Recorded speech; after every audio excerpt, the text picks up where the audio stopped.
magandang gabi po. Ako po si RP Lazaro.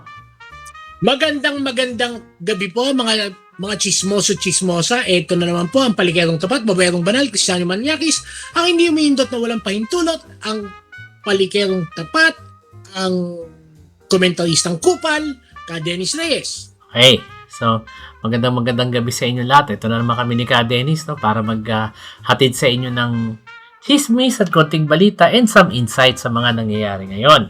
So, ang lumalabas ngayon, ang mainit na pinag-uusapan sa mga pahayagan ngayon, itong yung dalawang bata, dalawang bata, si Meow Meow, si Barsaga, na stupidly pointed to or posted about Ricky Rason as the mastermind of the flood control. Paano naman niya naisip yan? Hindi flood control. That Ricky Rason is the mastermind kung bakit Martin Romualdez got into power. Ibig sabihin, hindi lang mastermind that Ricky Rason spent money to put him there. Buying congressmen's votes. Para ibig sabihin, sinasabi niya, Ricky Rason has direct knowledge about corruption. Actually, direct participation sa corruption. Nako.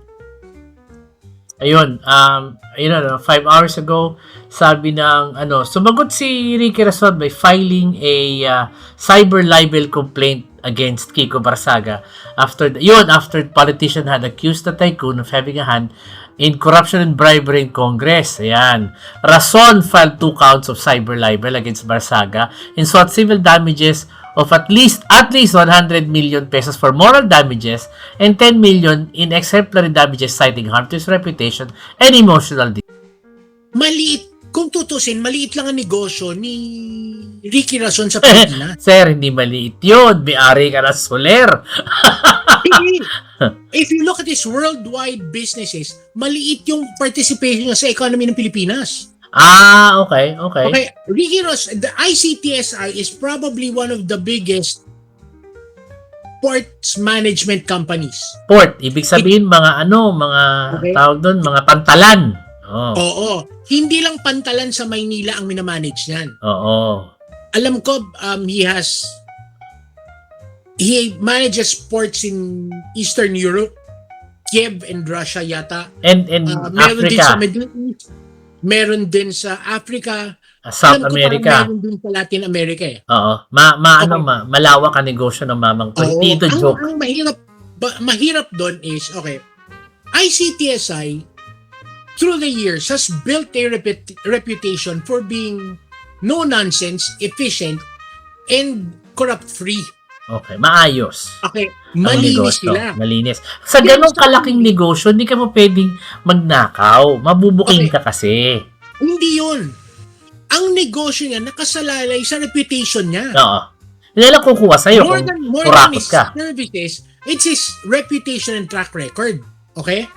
Nung sinabi niyon, he attempted to damage Ricky Rason's reputation. Totoo naman Kasi yun. ang mangyayari dyan, pwedeng sabihin ng foreign government Governments. na, puta, kung dyan sa sarili mong bayan, involved ka sa corruption, what would stop you from getting involved sa corruption dito? Sa amin. What would stop you from allowing smuggling sa ports na minamanage mo? Oo. Di ba? Pwede siyang tanggalin ngayon. Masisira negosyo niya. Magkukulap sa negosyo niya. Billion. Bakit? Billion dolyares. Putang ina, tatanga-tanga, inaccuse siya ng ganun-ganun.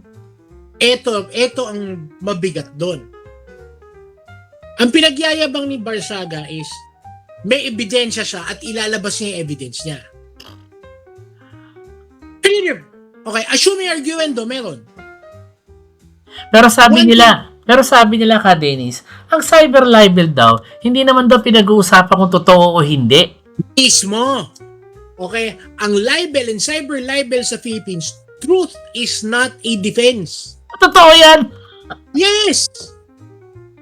So Totoo regardless of the truth or falsity of what you said, ang ginajudge that is yung malicious intent. may intention maliciously ka. posted. Di ba? Mm. Kaya kahit na anong gawin niya, puking na sentensyado siya dyan. Isa pa, putangin na kung di ka ba nag-iisip, sinong huwes o sinong tao sa buong Pilipinas ang kakampi sa'yo, kalaban mo si Ricky Rason?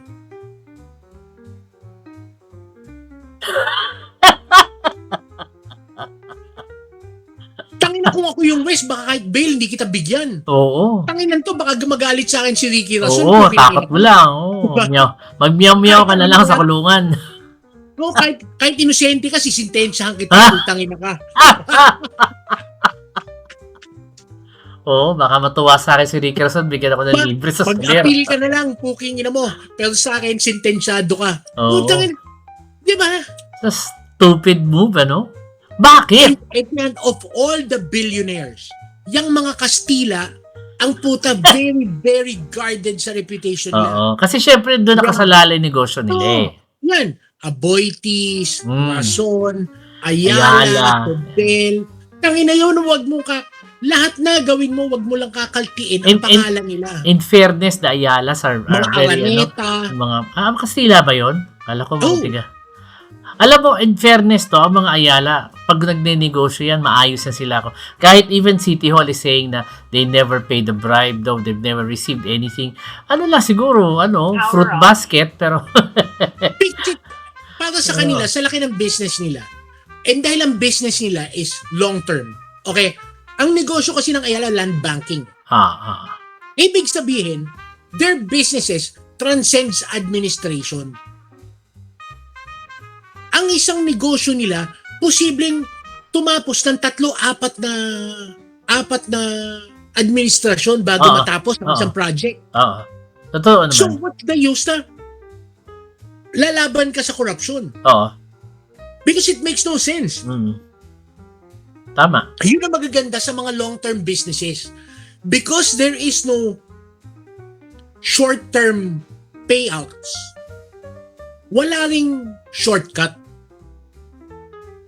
Totoo Halimbawa, naman. yung Ayala Center. Ayan. Di ba? Isipin mo, mas matanda pa sa akin yan. Totoo yun. Di ba? It started 1960s. 1965 yata. Makati Yes, 60s. Commercial Center. Makati Business District.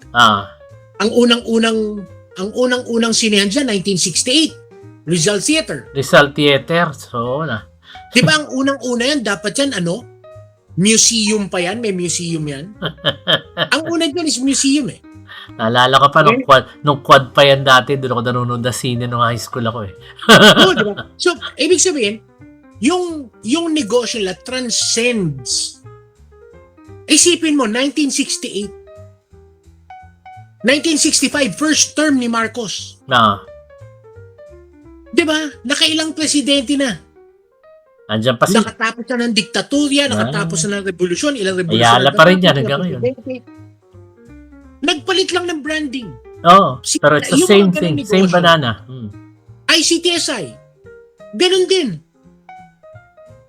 Kahit sino Ang tagal presidente. na ang tagal na, ang mga Rason, tatay pa ni Ricky Rason, Ang pantalan na nag-umpisa sila. doon. Oo. Well, ito nga kaya nga ang tanong diyan. Ito speculative na on our part, no. Bakit ginawa ni Barsaga yun, for attention? Yes. It's a stupid Alam way mo, to kung get ganito, attention. Kung Stupid. ako sa tingin ko, it was okay. Ang tingin niya dyan, short term eh.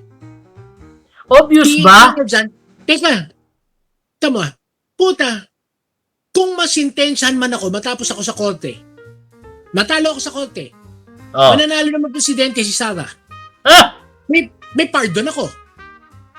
Di ba?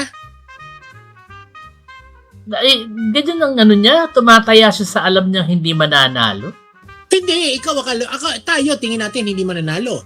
Pero remember, until today, leading pa rin si Sara. Although nagko-collapse. Nagko-collapse, oo. Halata naman. Pero sa ngayon, leading pa rin. And it's still 2 years to go. Yun ang Sabagay. tinatayaan niya. Kung sa bagay, naging presidente nga si Trump ulit eh. Who would have thought? What he has failed to anticipate is O what if manalo nga si Sarah? Wawa naman Sa tayo. tingin niya, ipe-pursue yung kaso? Posible. Hindi, kung ako si Ricky Rason, hold in abeyance. Alam mo, tingin ko lang ha. Babayad ako para postpone hanggang bumaba si Sarah. Pag baba si Sarah, Babanatan tigilan mo niya ulit. si Intention dyan. Pwede. Wala nang pardon. Oo. Walang pardon. Diba? Kahit sandali lang si Sarah, sa 6 na taon lang yan. Bagay, what is 6 years, di ba? Oh, what is 6 years? Kaya kong balikatin yan. Puta, bilyonaryo ko. Bagay. Yun ang miscalculation doon. Yung mga ganyan, kaya naging bilyonaryo yan kasi long game ang laban niya. Long game nga labanan yan eh. Well, going back to young people in office, no? Ito naman si, sabi mo nga kanina, kung magpa-project ka, talagang pangmatagalan. That everything must be above board para tumagal ka sa negosyo. Ano nangyari kay Lebiste? 24 billion in fines. Laki din, Yes. ha? Bakit? Sa tingin mo ba talaga kay Leviste yun? Of course not. He's too young. Walang naintindihan yan sa ganyan. I'm Kanino pretty yan? sure he's fronting for somebody. Obvious man. Sino? Nanay niya. Ganun. Yun ang nagmamaniobra. Hirap yan. Wala namang alam niyo kung if it's not for the mother, baka naman mamasboy yan si Lebiste. Well, diniscuss na natin siya the last time, di ba? Oh, Kung bakit- nabanggit. Yung lahat matitrace sa lack of discipline, lack of fortitude, di ba? Character, like you always say. Lack of character. Character. Talagang mahilig sa Sanay siya sa spoiled brat eh. spoiled brat, tsaka sanay sa easy money siguro. Oh. Marami sa mga young congressmen ang ganyan. I know quite a few na kilala mo rin na talagang they do not hesitate to enter corruption kasi pera na yan eh. Nandiyan na sila eh. Kasi yun ang And they kinalakhan get away nila. with it eh. Yun ang kinalakhan nila na tama. Oo. Nakalakhan nila eh, na gano'n ang Diba? eh. Kaya kailangan talaga magkaroon ng matinong anti-dynasty bill. Kailan yan? Kailan yan Yung mapapasa? anti-dynasty bill na final ng progressive bloc.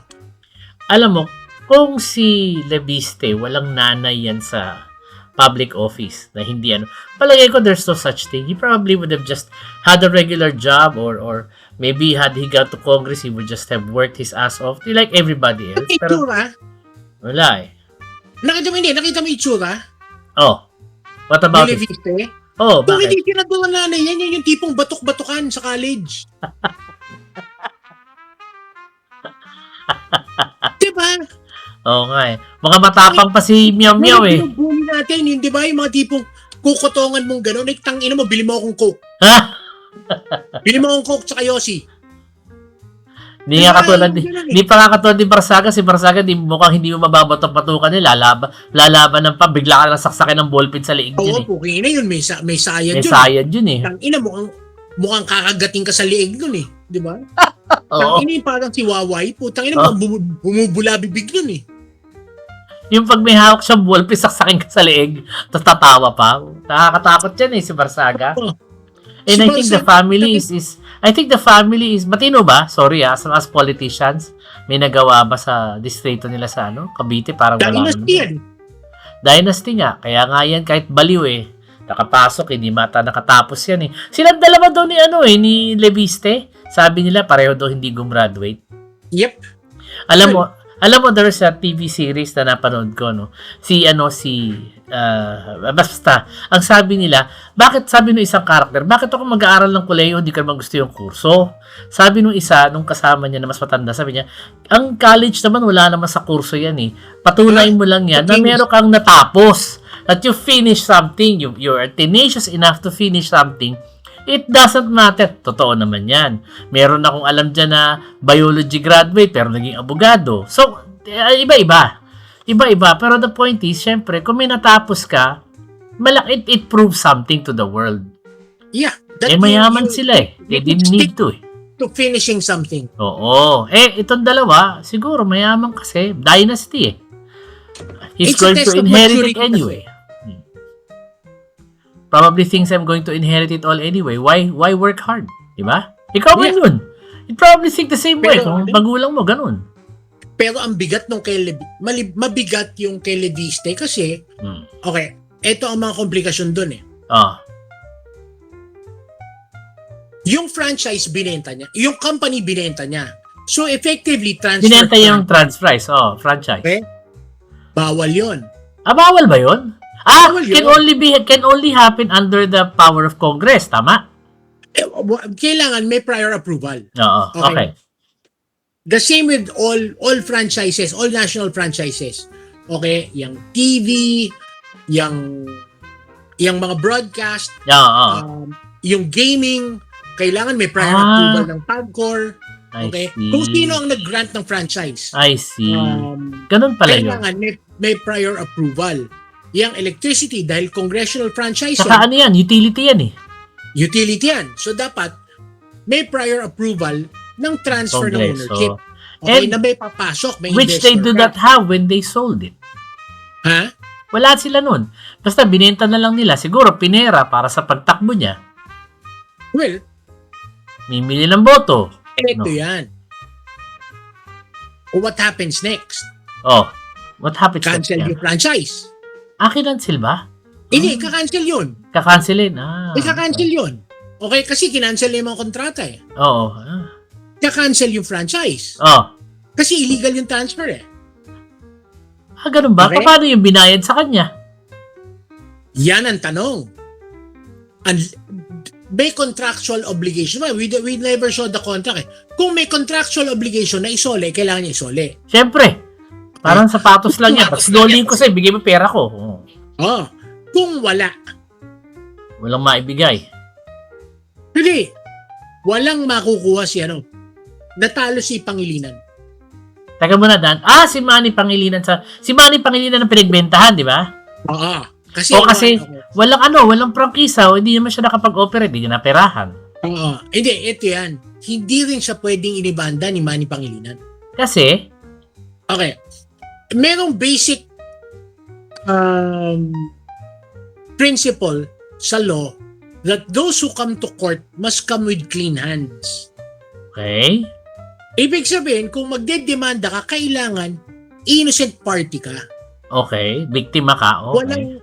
Biktima ka. Walang conspiracy na nangyari. Bakit meron ba?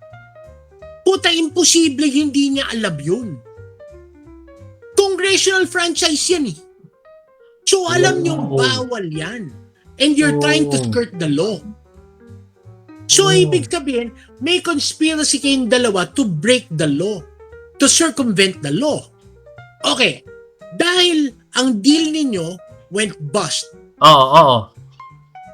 Tangina, hindi mo pwedeng indemanda ngayon yung the other party. Nawalan ka kahit na anong demanda mo, kailangan ibasura ng korte. Bakit? Kasi pareho kayong involved sa krimen. So, nawalan ka na ng pera, hindi mo pa maidemanda. Yes. Double whammy yata yun. Napokingin na yan. Kung ako si Manny Pangilinan, ipapapatay ko na lang yung buong angkan yan. Diba? Pati aso nyo, papapatay ko, putanginan nyo. Diba? Teka muna, sandali lang. If he knew what he was getting into, bakit siya ngayon magagalit? Well, kasi, okay, his legal team probably advised him na kung ang bibilin mo yung kumpanya at hindi yung franchise, we have circumvented the law. So akala nila ligtas na sila. Posibleng ganon. Okay? Kasi, remember, it's the law. So, kumbaga, it's arguable. Okay. Okay, ang hindi nila tinitignan medyo mainit ngayon. Oo. Syempre, all eyes are on them eh. Oo. Putang ina. Pag bumawi ang Congress, kasi sa dami ng inaaway ni Leandro Leviste, lahat yung gaganti. Syempre. Ano ganti nila? Cancelin yung franchise. Cancelin yung franchise. Teka muna. Because they can withdraw the franchise. Sandali lang. Di ba niya na-anticipate ng nanay niya yan? At this is going to blow in their faces? Hindi, ganito kasi yan. Parang ang tingin ko is, pumuputok na. So, ang ginawa nila, trying to distract the people para pwedeng sabihin, hindi, kaya lang naman ako iniipit dahil Kasi nag-expose ako tungkol sa flood nag-expose control. ka. Oo. Ang hindi nila inaasahan is, tangina, sobrang galit pati ng media, hinalungkat. Pati yun. Patay. Kasi puta, remember, pag may kasalanan ka, ang kakampi mo is huwag kang halungkatin. Oo. Oo. Kinalkal siya eh. Didn't Ay, take kasi long. maraming atraso. Isipin mo, tapos- sa dami ng atraso niya. Si Garin ng ano sa kanya, bumanat sa kanya eh. Oo, isa lang yun. Pero puta, sa dami ng atraso niya, isipin mo, lahat yun nagbabayad ng investigador. Tapos tsaka mo ililik sa media. Actually, kanina ba kahapon si Claire Castro nagsasalita at sinasabi niya na meron ba sa inyo nakakita ng Lebiste Files? Ako hindi ko nakita yun eh, sabi niya. Parang they're downplaying the so-called Lebiste Files or originally the Cabral Files. Parang downplay. Like we said before, ang problema nun is hindi mo guaranteed anong tawag dito? Hindi mag-guarantee ang veracity nun. Kasi walang chain of evidence eh. Walang chain of custody. Siguro logbook lang siguro yun. Mga spreadsheet. Hindi ka puta, hindi nga PDF files eh. Editable pa. Editable pa, hindi pa niya nilalabas lahat. Dapat nung nakuha niya, sinabit na agad niya sa ombudsman. Kung talaga may balak siya talaga na tumulong. Oo. Hindi, gagamitin niya. Nakuha na ng ombudsman yung original files. Wala na. Remember, and he got those files without congressional approval. Pinasok lang ata doon yung opisina eh. So, ibig sabihin, lahat ng hawak niyang files, unofficial.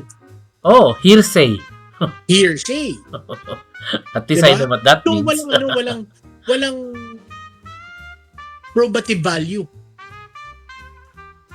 Speaking of which, balikan ko lang yung pinag-usapan natin in the past, some episodes ago, So, to continue lang that one of the stories there, ayan na, naglabas na ng 3 warrant of arrest laban kay Atong Ang.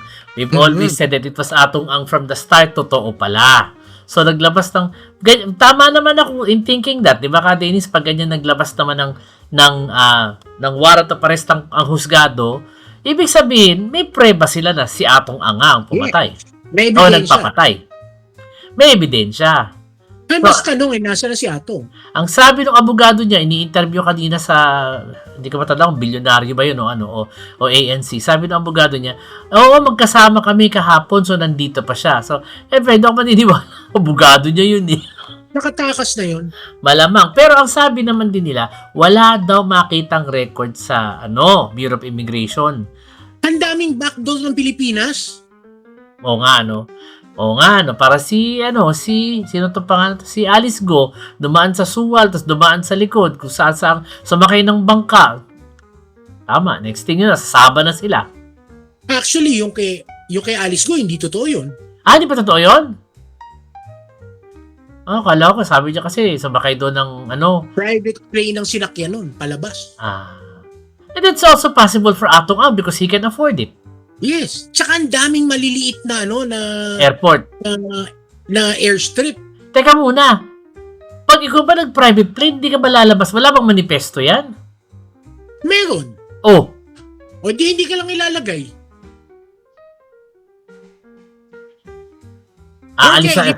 Okay, ilipad ka papuntang Mindanao. Tapos? Hanggang Basilan. Sulu. Pagkatapos? Pagkadating doon, from Sulu to Sabah, by fast boat, mga lang yan 3 hours lang yan Oo nga, Konti na lang yun, Oo. Tapos from Sabah, ka na, pwede ka naman commercial kung gusto mo. Ang Sabah, butas-butas din. Bagay. Di ba? Nasa Malaysia ka na. Nasa Malaysia ka na nun oo. Maligalig pa yan na Basta nasa Sabah ka na, safe ka na Oo. Pag nandun ka na, pwede ka mag-land trip going to Thailand, paakyat ka ng Golden Triangle. Pagdating mo sa Golden Triangle, tangina, tsaka ka bumili ng ticket palabas. Di ba? Bagay, wala namang visa na kailangan dun eh. Oo, ASEAN walang visa na kailangan. ASEAN, walang visa. Kaya doon nagtatago yung mga ano eh. Diba? Tsaka ka lumabas ng bansa, magpalipat-lipat ka. Palipat-lipat ka na. So, paniwala mo, tumakas matagal na. Tagal ng ano eh, warrant eh. Ngayon na lumabas eh. Nakatakas na yun. Alam na niyang lalabas yun. Nung di ba na-notice mo, panay pa-interview niya, tapos biglang tumahimik? Biglang tumahimik, palagay ko wala na siya dun. Yun na yun. Yun na yun. Wala bang liability si Gretchen? Nakalusot daw eh. Nakalusot Wala nga daw pang kaso eh. Walang kaso, totoo yan. Wala. Sayang eh. Oh well.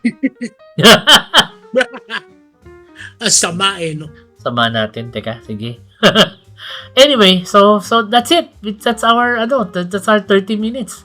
Natapos na. So, medyo kung meron mo kayong mga comments, please huwag kayong mahiya, huwag kayong matakot. Good or bad comments, welcome. Tapos please like and subscribe para ho sa mga susunod naming mga episode.